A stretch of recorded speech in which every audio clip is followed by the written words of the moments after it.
বিয়লিৰ হেডলাইনছলৈ স্বাগতম ষ্টুডিঅ'ত মই পাপৰি হাফলঙত ইতিমধ্যে আৰম্ভ কেবিনেট বৈঠক মন্ত্ৰীসভাৰ মুখ্যমন্ত্ৰীৰ অধ্যক্ষতাত অনুষ্ঠিত হৈছে কেবিনেট পাহাৰীয়া জিলাখনত অনুষ্ঠিত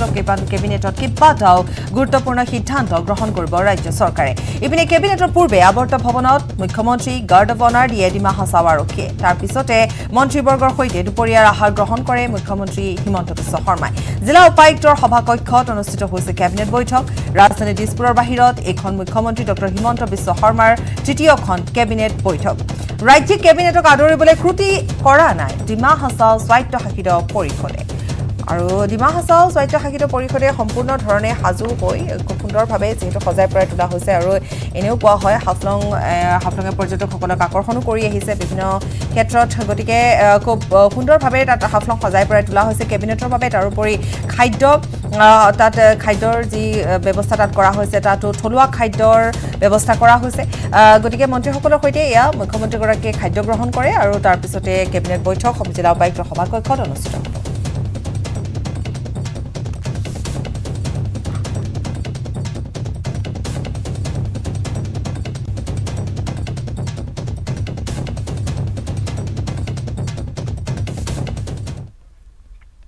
কোভিডৰ শেহতীয়া পৰিস্থিতিৰ প্ৰতি লক্ষ্য ৰাখি কঠোৰ হ'ব নীতি নিৰ্দেশনা হাফলঙৰ কেবিনেটত নতুন এছঅপিক লৈ আলোচনা হ'ব নতুনকৈ বহু নিষেধাজ্ঞা সংযোজন হ'ব এছঅপিত কিন্তু লকডাউনৰ কোনো সম্ভাৱনা নাই ৰাজ্যত এই মন্তব্য কৰে স্বাস্থ্যমন্ত্ৰী কেশৱ মহন্তই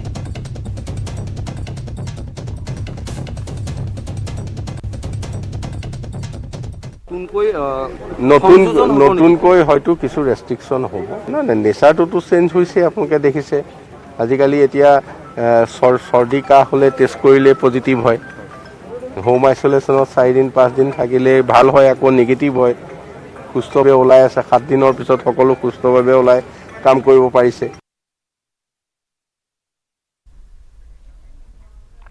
কৰোনা আক্ৰান্ত লোকৰ ক্ষেত্ৰত আইচিএমআৰৰ নতুন নীতি নিৰ্দেশনা লক্ষণবিহীন ৰোগীক 5 দিনৰ পিছত যাবলৈ দিব লাগিব চিকিৎসালয়ৰ পৰা ডিচাৰ্জৰ সময়ত এনে ৰোগীৰ পুনৰ ৰেড বা আৰটিপিচিআৰ পৰীক্ষাৰ প্ৰয়োজন নাই লক্ষণ থকা ৰোগীক যাবলৈ নিদিয়া ক্ষেত্ৰত চিকিৎসকে সিদ্ধান্ত গ্ৰহণ কৰিব আৰু লক্ষণবিহীন ৰোগী চিকিৎসালয়ৰ পৰা 2 দিন হোম কোৱাৰেণ্টাইনত থাকিব লাগিব ঘৰত থকা সময়ত যদি কিবা লক্ষণ দেখা পোৱা যায় তেনেহলে ৰোগীগৰাকীয়ে 104 নম্বৰত ফোন কৰি জনাব লাগিব চিকিৎসালয়ত 5 দিন আৰু ঘৰত থকা 2 দিনৰ পিছত যদি কোনো দেখা নাযায় তেন্তে তেওঁক আৰোগ্য বুলি ঘোষণা কৰা হ'ব আইচিএমআৰৰ নিৰ্দেশনাৰ ভিত্তিত ৰাজ্যৰ চিকিৎসা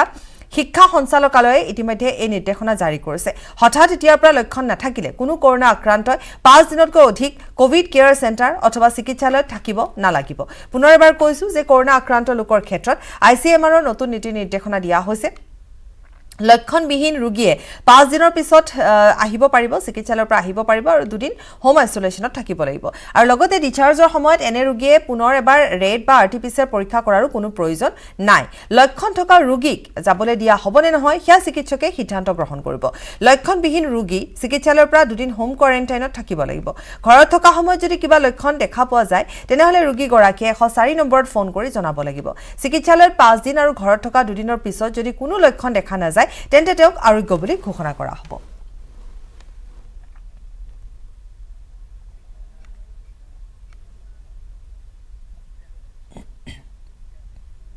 কাইলৈ হাফলঙৰ পৰা পুনে বৰঝাৰ বিমানবন্দৰত উপস্থিত হ'ব মুখ্যমন্ত্ৰী ডক্টৰ হিমন্ত বিশ্ব শৰ্মা বৰঝাৰৰ পৰা দিল্লীলৈ ৰাওনা হ'ব মুখ্যমন্ত্ৰী হিমন্ত বিশ্ব শৰ্মাৰ লগতে দিল্লীলৈ যাব মেঘালয়ৰ মুখ্যমন্ত্ৰী কনৰাড চাংমা অসম মেঘালয়ৰ সীমা সমস্যাৰ প্ৰথম পৰ্যায়ৰ 6টা অঞ্চলৰ সমাধানক লৈ সাক্ষাৎ কৰিব কেন্দ্ৰীয় গৃহমন্ত্ৰী অমিত শাহক 21 জানুৱাৰীত মেঘালয়ৰ ৰাজ্য গঠনৰ 50 সংখ্যক দিৱসৰ পূৰ্বে প্ৰথম পৰ্যায়ৰ সীমা বিবাদ সমাধানৰ কথা পুনৰবাৰ কৈছো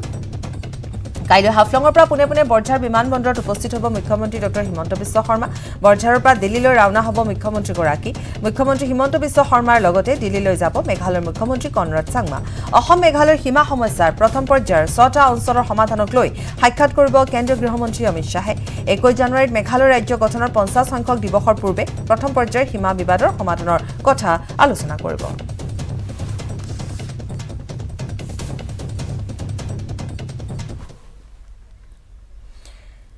উত্তৰ প্ৰদেশত উদ্ধাৰ হৈছে মুকালমুৱাৰ যুৱতী নাৰী সৰবৰাহকাৰী কবলৰ পৰা ৰামপুৰৰ এগৰাকী যুৱতীক উদ্ধাৰ কৰিছে অসম আৰক্ষীয়ে বিবাহৰ প্ৰলোভনেৰে বহিৰাজ্যলৈ নি অকথ্য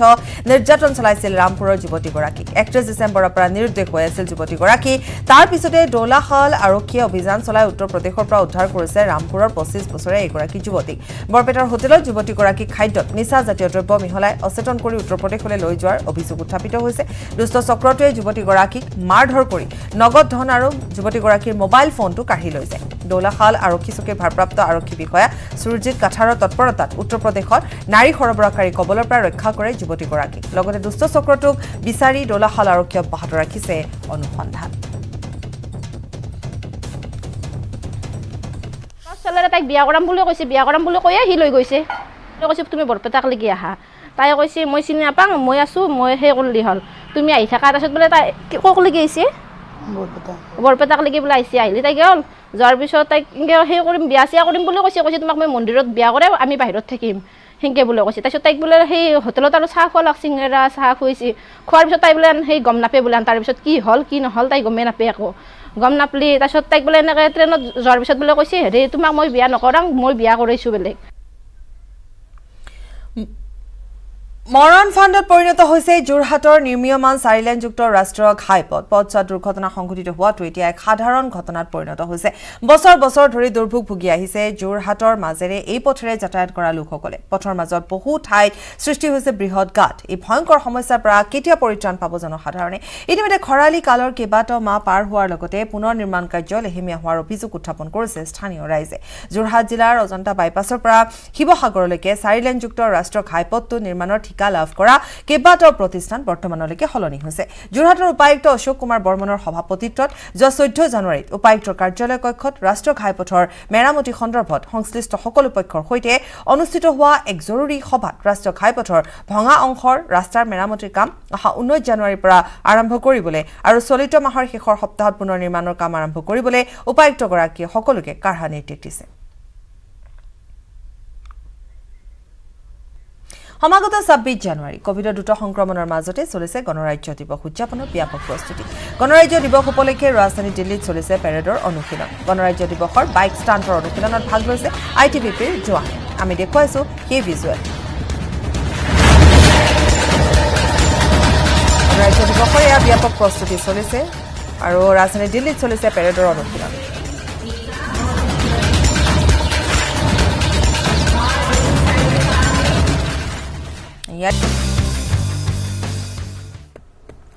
नमस्कार हमारे इस खास बुलेटिन में आपका स्वागत है मैं हूं चंद्रशेखर जोशी और मेरे साथ हैं मेरी सहयोगी रजनी तो आइए शुरुआत करते हैं और सबसे पहले देखते हैं इस वक्त की सुर्खियां कोरोना के खिलाफ देश में टीकाकरण अभियान ने हासिल किया एक और मील का पत्थर 15 से 18 वर्ष के आयु वर्ग के 50% से अधिक किशोर किशोरियों को वैक्सीन की पहली खुराक मिली देश में अब तक 56 लाख से अधिक एहतियाती खुराक दी गई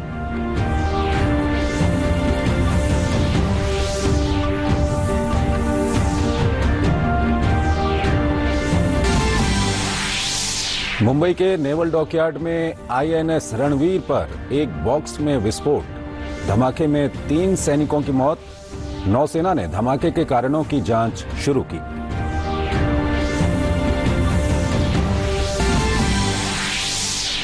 यूपी और उत्तराखंड विधानसभा चुनाव के लिए भाजपा आज जारी करेगी प्रत्याशियों के नामों की सूची दिल्ली स्थित राष्ट्रीय मुख्यालय में भाजपा केंद्रीय चुनाव समिति की होगी बैठक टिकटों के लिए नेताओं की लगी होड़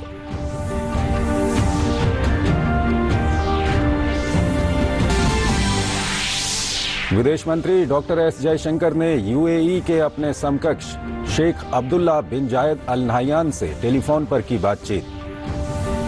UAE पर हुए आतंकी हमले में 2 भारतीय नागरिकों की मौत पर की चर्चा UAE सरकार ने मृतकों के परिवार को हर संभव मदद का दिया आश्वासन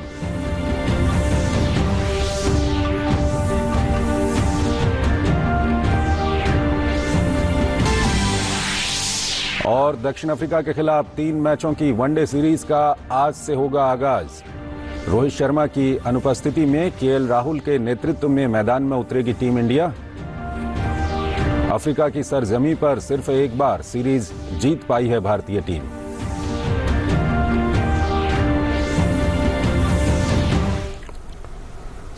और आइए अब खबरों को विस्तार से देखते हैं। देश भर में कोरोना टीकाकरण अभियान के तहत अब तक कुल 158 करोड़ 74 लाख से ज्यादा कोविड टीके लग चुके हैं। बीते दिन देश भर में 65,85,945 से अधिक कोविड टीके दिए गए। केंद्रीय स्वास्थ्य मंत्रालय के आंकड़ों के मुताबिक 15 से 18 साल के किशोर किशोरियों को कोविड टीके की कुल 3,70,32,672 खुराक दी गई हैं। देश में 15 से 18 साल के किशोर किशोरियों की 50% से अधिक आबादी ने कल तक टीके की पहली खुराक ले ली है। इस उपलब्धि पर केंद्रीय स्वास्थ्य मंत्री मनसुख मंडाविया ने ट्वीट किया, कोविड-19 के खिलाफ भारत की लड़ाई के लिए बड़ा दिन। 15 से 18 आयु वर्ग के हमारे 50% से अधिक युवाओं को कोविड-19 वैक्सीन की पहली खुराक मिल चुकी है। बहुत खूब मेरे युवा मित्रों, टीकाकरण के प्रति आपका उत्साह शेष भारत को प्रेरणा दे रहा है। मुंबई के नेवल डॉकयार्ड में आईएनएस रणवीर पर एक बॉक्स में विस्फोट हुआ है, जिसमें 3 सैन्य कर्मियों की मौत हो गई है और कुछ सैन्यकर्मी घायल हैं। विस्फोट के दौरान जहाज के चालक दल ने तुरंत स्थिति को नियंत्रण में ले लिया। पूर्वी नौसेना कमान में आईएनएस रणवीर नवंबर 2021 से ही तटीय इलाके में ऑपरेशनल तैनाती पर था। उसे कुछ देर बाद ही तट की ओर लौटना था, तभी यह विस्फोट हुआ। इस मामले में नौसेना द्वारा बोर्ड ऑफ इंक्वायरी का आदेश दे दिया गया है।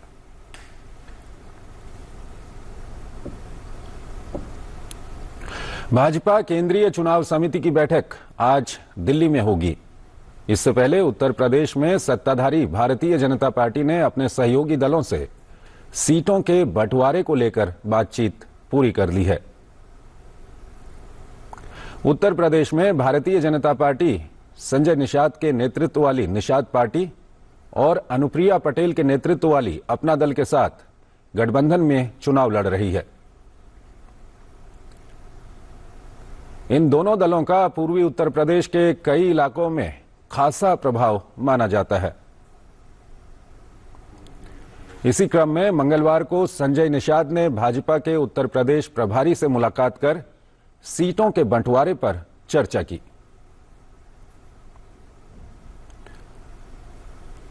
बुधवार को होने वाली सीईसी में भाजपा प्रदेश में तीसरे, चौथे और 5वें दौर के प्रत्याशियों को अंतिम रूप देगी।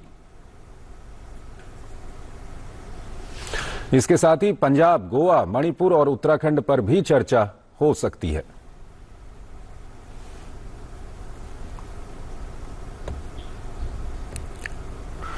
विदेश मंत्री डॉक्टर एस जयशंकर ने संयुक्त अरब अमीरात के विदेश मंत्री शेख अब्दुल्ला बिन जायद अल नाह्यान के साथ टेलीफोन पर बातचीत की। दोनों नेताओं ने यूएई पर हुए आतंकी हमले पर चर्चा की, जिसमें 2 भारतीय नागरिक भी मारे गए हैं। विदेश मंत्री डॉक्टर एस जयशंकर ने इस आतंकी हमले की कड़े शब्दों में निंदा की।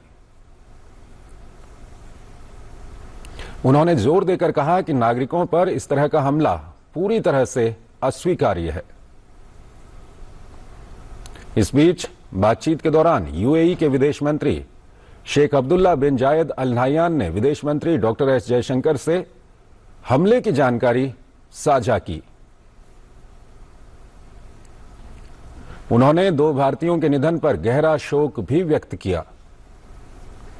उन्होंने आश्वासन दिया कि यूएई सरकार मृतकों के परिवारों को पूरा सहयोग देगी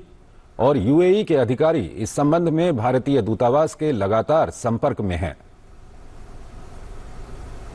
मृतकों के पार्थिव शरीर की भारत वापसी को लेकर विदेश मंत्रालय अबू धाबी में भारतीय दूतावास के संपर्क में है। उधर भारतीय दूतावास पीड़ित परिवारों के साथ समन्वय बनाए हुए है। उन्होंने घायलों को भी सभी आवश्यक सहायता प्रदान करने की बात कही है। केंद्रीय वित्त और कॉरपोरेट कार्य मंत्री निर्मला सीतारमण ने कांग्रेस पर निशाना साधते हुए कहा है कि देवास मल्टीमीडिया के परिसमापन को बरकरार रखने के सुप्रीम कोर्ट के आदेश के बाद उसे एंट्रिक्स देवास सौदे पर सफाई देनी चाहिए। इस मुद्दे पर संवाददाताओं से बातचीत में उन्होंने कहा कि उच्चतम न्यायालय ने राष्ट्रीय कंपनी कानून अपीलीय ट्राइब्यूनल और राष्ट्रीय कंपनी कानून ट्राइब्यूनल के देवास मल्टीमीडिया को बंद करने के आदेश को बरकरार रखा है। उन्होंने कहा कि यह एक व्यापक आदेश है। वित्त मंत्री ने कहा कि भारतीय अंतरिक्ष अनुसंधान संगठन की वाणिज्यिक शाखा एंट्रिक्स 2005 में यूपीए सरकार के दौरान देवास के साथ इस समझौते में शामिल हुई थी, जो एक धोखाधड़ी का सौदा था। यूपीए सरकार ने इसे 2011 में रद्द कर दिया था। इसके बाद देवास अंतर्राष्ट्रीय मध्यस्थता में चला गया। भारत सरकार ने मध्यस्थता के लिए नियुक्ति नहीं की। उसे इसके बाद 21 दिन के अंदर मध्यस्थता के लिए नियुक्ति करने के लिए कहा गया, लेकिन तब भी यह नियुक्ति नहीं की गई। वित्त मंत्री ने कहा कि यह सौदा राष्ट्रीय सुरक्षा के खिलाफ था। उन्होंने कहा कि अब कांग्रेस पार्टी को यह बताना चाहिए कि यह धोखाधड़ी कैसे हुई। उन्होंने आरोप लगाया कि उच्चतम न्यायालय के आदेश से पता चलता है कि यूपीए सरकार इस अनुचित सौदे में शामिल थी। वित्त मंत्री ने कहा कि एनडीए सरकार हर अदालत में इसके लिए लड़ती रही है ताकि देवास धोखाधड़ी के इस सौदे में छूट न जाए। उन्होंने कहा कि परिसमापक की नियुक्ति की जा चुकी है और समापन की प्रक्रिया जल्द शुरू की जाएगी। उन्होंने यह भी कहा कि एनडीए सरकार करदाताओं का धन बचाने के लिए लड़ रही है, जो अन्यथा एंट्रिक्स देवास सौदे की ओर जाता।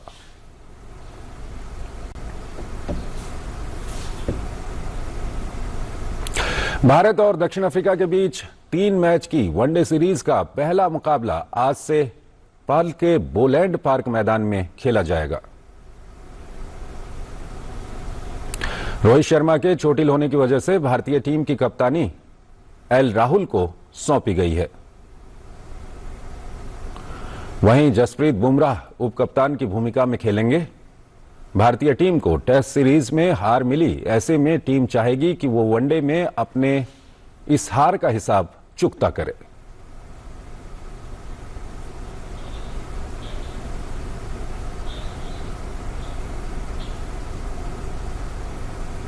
भारत के एचएस प्रणॉय ने मंगलवार को सैयद मोदी अंतर्राष्ट्रीय बैडमिंटन टूर्नामेंट में जीत के साथ शुरुआत की। इंडिया ओपन जीतने वाले लक्ष्य सेन थकान के कारण और समीर वर्मा चोट के कारण टूर्नामेंट से हट गए हैं। दूसरी ओर किदाम्बी श्रीकांत कोविड-19 संक्रमित होने के कारण नहीं खेल रहे हैं। वहीं सात्विक साईराज रंकीरेड्डी और चिराग शेट्टी की जोड़ी पुरुष युगल में नहीं खेल रही है। एचएस प्रणॉय ने यूक्रेन के डैनिलो बोस्नियुक को सीधे गेमों में हरा दिया। 5वीं वरीयता प्राप्त भारतीय शटलर ने बोस्नियुक को 21-14, 21-18 से हरा दिया। उन्होंने यह मुकाबला सिर्फ 36 मिनट में अपने नाम कर लिया। प्रणॉय का मुकाबला दूसरे दौर में हमवतन प्रियांशु राजावत से होगा।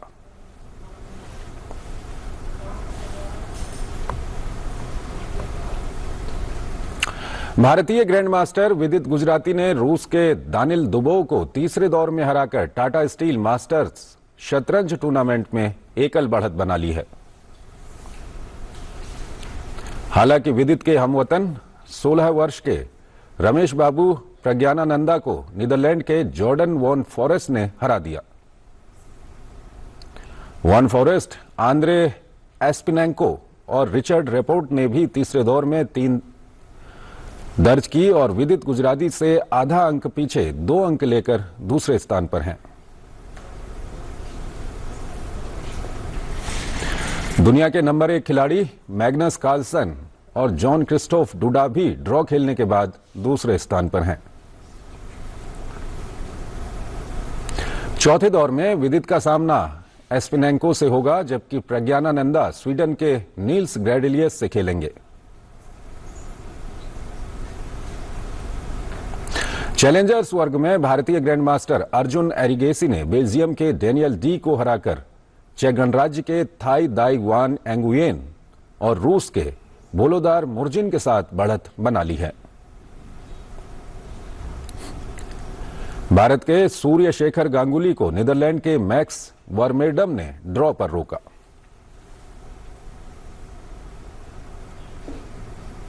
तो इस बुलेटिन में फिलहाल इतना ही। आप बने रहिए डीडी न्यूज के साथ। नमस्कार।